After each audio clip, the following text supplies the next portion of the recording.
What if your gut was needed for so much more than to simply digest food? As I began to dig into the fascinating field of gut research, I just knew that I had to know more. I mean, what was really going on in there?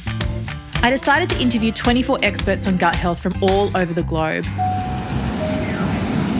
David Perlmutter, Dr. Felice Gersh, Tom O'Brien, Jenny Tichy, Matt Kringoudis, Vincent Pedre, Angela Pfeiffer, Marvin Singh, Summer Bach, William Davis, and Leo Gallen. I asked them why gut health is important. The gut is amazing. Of all the different functions, one of the most primary, which is digesting food and getting nutrients in. If we don't have the right nutrients in our body, we can't work the cellular machinery.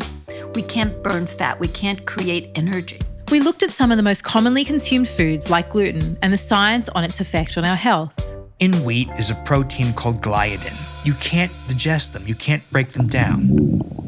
The bloating bothers people because it just makes them feel fat. It makes their clothes not fit right. the gluten-free foods that people tend to gravitate when they go gluten-free tend to be really horrendous in terms of their carb content. Carbs, raised blood sugar, that's how you gain weight.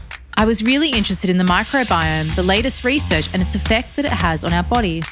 Once you damage the microbiome and you open up that epithelial surface, you're in line for some other NCDs, plus being vulnerable to pathogens. There was science to support that the microbiome plays a role, obviously in diet and digestion, nutrition, but also in sleep, is affected by stress, by toxins, and even plays a role in social interconnectedness and love. And we talked about the interconnectedness between our microbes, our human cells, and the rest of our health. What I think is most important about the microbiome is it changes our concept of the human body. Gut microbes have receptors for neurotransmitters and for hormones. When you think about the serotonin being manufactured in the gut, then obviously the ecosystem of your gut is going to affect your mood. What percentage of disease that's happening today do you think is preventable? A large number. There are some diseases that are purely straightforward genetic issues, but Alzheimer's is not one of them. And diabetes and cancer, by and large, are not those diseases.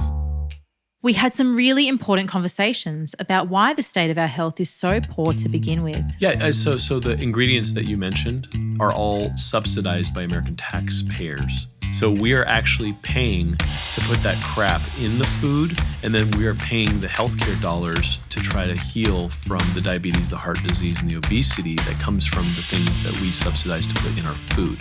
If the USDA food plate or food pyramid got it right and we were all slender and healthy and didn't take tons of medications, we wouldn't need to have these conversations. In season 1 of The Shift, I'll take you on a journey along with 24 of the world's experts in gut health. You'll discover how the digestive system really works, how brilliant your microbiome is, and how your lifestyle choices affect your gut every day. People are getting better. How powerful is this? I'm sorry, are we at church? The females started making a lot of testosterone. This stuff is fascinating. They're living longer, but they're living sicker. An energetic breadline. I hate to say it, but that's an epidemic. Become useless to the healthcare system. Has some sort of connection with food. Well, it's going to start off scary. have an open mind, be skeptical. We're always shifting. Your genes are shifting, your microbes are shifting, everything is shifting. Small shifts lead to profound changes. Subscribe to The Shift now. You'll never look at gut health the same again. I'm Katherine Maslen, and this is The Shift.